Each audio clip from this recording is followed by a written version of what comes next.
Welcome back to BCN news. మాజీ CM Jagan ఈవీఎంలపై చేసిన ట్వీట్పై Vijayawada TDP MP Kesineni చిన్ని ఫైర్ అయ్యారు. ప్రజలు తగిన బుద్ది చెప్పినా జగన్ ఇంకా మారలేదని, ఇప్పుడు ఈవీఎంల పేరు చెప్పి రాద్ధాంతం చేస్తున్నారని మండిపడ్డారు.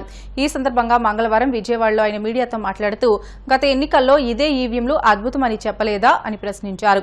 ఇప్పుడు ఓటమితో తప్పులు ఒప్పుకోలేక జగన్ ఈవీఎంలపై నెపం వేస్తున్నారని దుయ్యబట్టారు.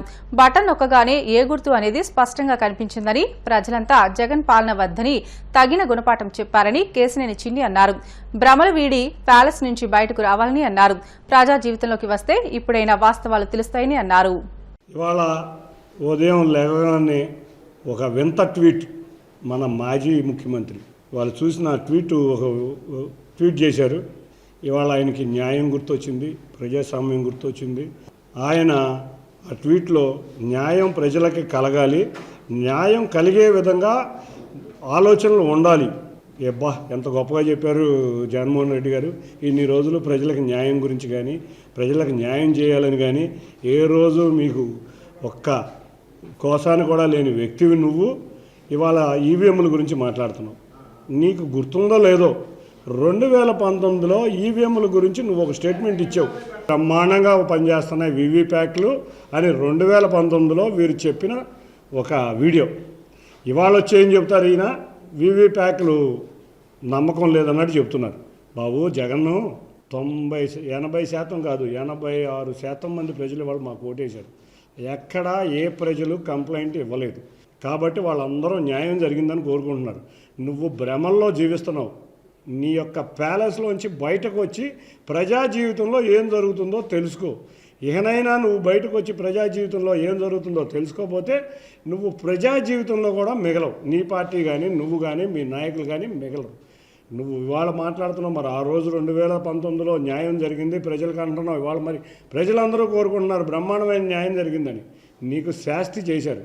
నువ్వు ప్రజా జీవితంలో ఏం జరుగుతుందో నీకు తెలియదు కాబట్టే ఇవాళ ప్రజలందరూ నిన్ను తగిన బుద్ధి చెప్పి ప్రతిపక్ష హోదా కూడా లేని విధంగా నీకు బుద్ధి చెప్పారు. ఆ 11 సీట్లలో కూడా నిజంగా నీ యొక్క వైజాగ్ ప్యాలెస్ విషయాలు బయటకు వస్తే ఆ 11 సీట్లు కూడా మిగిలేవి కాదు.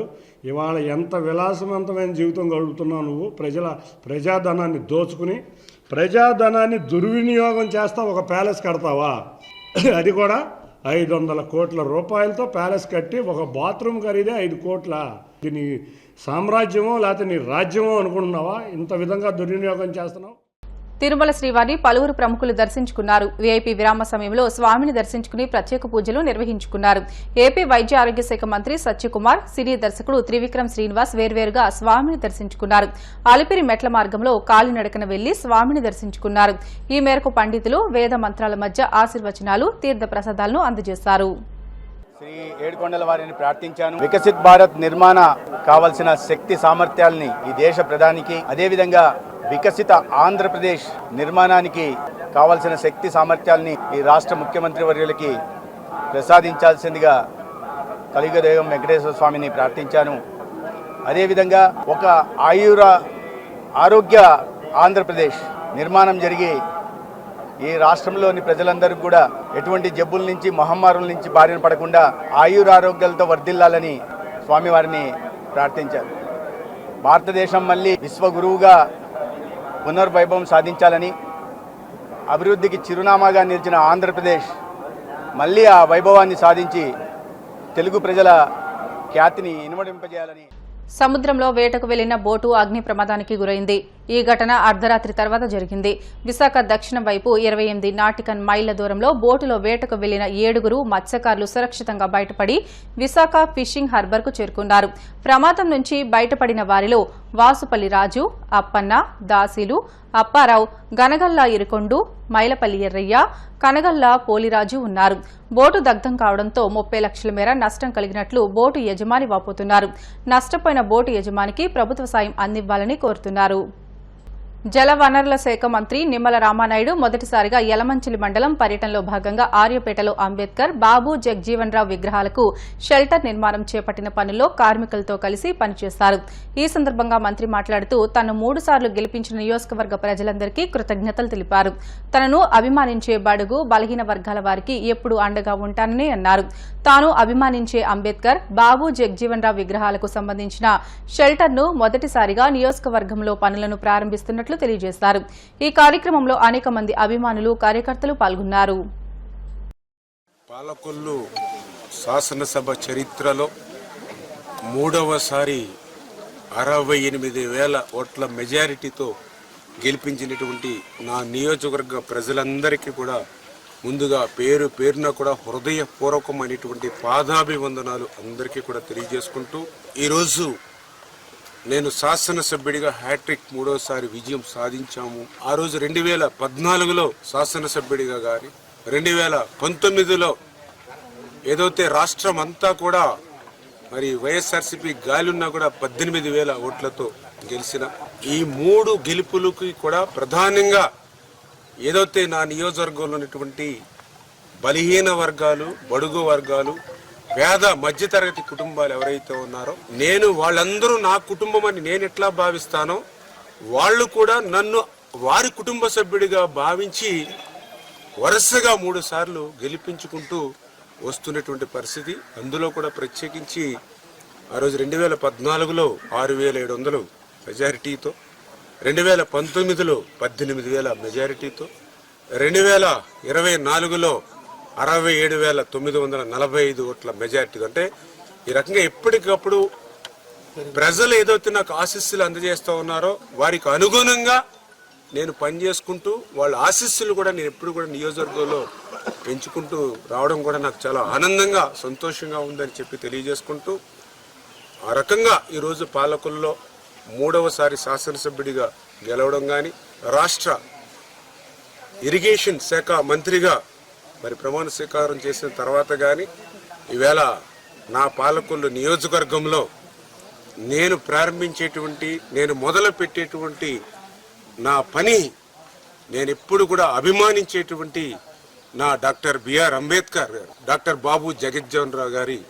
వారి విగ్రహాలకి ఒక హాల్ మాదిరిగా మరి ఒక షెల్టర్ వేసేటువంటి పనితో, అది కూడా నాకు అత్యంత ఇష్టమైనటువంటి, కష్టపడి పనిచేసేటువంటి శ్రమదానంతో, నా సొంత ఖర్చులతో ఈరోజు ఈ యొక్క కార్యక్రమాన్ని మరి నా నియోజకవర్గంలో నేను ప్రారంభించుకోవడానికి చాలా చాలా ఆనందిస్తున్నానని చెప్పి తెలియజేసుకుంటున్నాను. కడప జిల్లా బ్రహ్మంగారి మఠం మండల పరిధిలో ఉన్న ప్రైవేట్ పాఠశాలలు ప్రభుత్వ నిబంధనలకు లోబడి పనిచేయాలని మండల విద్యాశాఖ అధికారి పొల్లయ్య పేర్కొన్నారు. ఈ సందర్భంగా ప్రైవేట్ పాఠశాలలో విద్యార్థులకు సంబంధించిన వివరాల దస్త్రాలు పక్కాగా ఉండాలని మంగళవారం స్థానికంగా ఉన్న బ్రైట్ మైండ్ పాఠశాలను మండల విద్యాశాఖ అధికారి పొల్లయ్య ఆకస్మిక తనిఖీ చేశారు. పాఠశాల గుర్తింపు, విద్యార్థులు సంబంధించిన దస్త్రాలను తనిఖీ చేశారు. ఈ కార్యక్రమంలో కరెస్పాండెంట్ ఆదినారాయణ, ఉపాధ్యాయులు పాల్గొన్నారు. ఈరోజు విజిట్లో భాగంగా బ్రైట్ మైండ్ పాఠశాలను పరిశీలించడం జరిగింది. అక్కడ ఉన్నటువంటి రికగ్నిషన్ ఆర్డర్స్ను, అదేవిధంగా అడ్మిషన్ రిజిస్టర్లను, ఇవన్నీ మొదలైనటువంటి రికార్డ్స్ను పరిశీలించడం జరిగింది. అదేవిధంగా అక్కడ ప్రభుత్వ నిబంధనల ప్రకారమే రికగ్నిషన్ ఉంది. తర్వాత పిల్లల యొక్క సెక్షన్లు కూడా ప్రభుత్వం నుంచి లేవు. తర్వాత విధంగా ఫీజులు కూడా అన్నీ కూడా చట్ట ప్రకారమే తీసుకుంటున్నారు. కాబట్టి మండలం మిగతా స్కూళ్ళను కూడా నేను ఎంబీఓ టీచర్గా విజిట్ 12 స్కూళ్ళను విజిట్ చేశాము. ప్రైమరీ హై స్కూళ్ళను కూడా అన్నీ కూడా ప్రతి స్కూల్ కూడా ప్రభుత్వం యొక్క రికగ్నిషన్ కలిగే ఉంది. రికగ్నిషన్ లేకుండా ఏ స్కూల్ కూడా లేదు. మనకు అది కూడా సెక్షన్స్ యొక్క నిబంధనల ప్రకారం నడుస్తున్నాయి. అదేవిధంగా ఎవరైనా కానీ ఈ యొక్క గవర్నమెంట్ నిర్దేశించిన ఫీజుల ప్రకారమే తీసుకోవాలి. అట్లేదన్నా కూడా మా దృష్టికి వస్తే తప్పనిసరిగా చట్టపరమైన చర్యలు తీసుకోబడతాయి. వార్తలు ముగించే ముందు ముఖ్యాంశాలు మరొకసారి. జగన్ తన తీరు మార్చుకోవాలన్న ఉండి ఎమ్మెల్యే రఘురామకృష్ణంరాజు, ప్రజలను మభ్యపెట్టేలా వ్యవహరిస్తున్నారంటూ ఆరోపణ.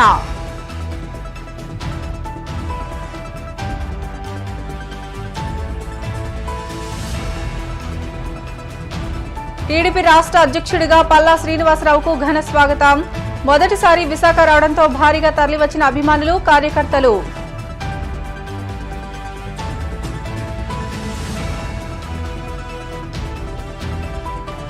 కాకినాడ రూరల్ ఎమ్మెల్యే పంతం నానాజీ ఎదుట వాలంటీర్ల ఆవేదన. వైసీపీ నాయకుల ఒత్తిడి వల్లే రాజీనామా చేస్తామంటూ స్పష్టం.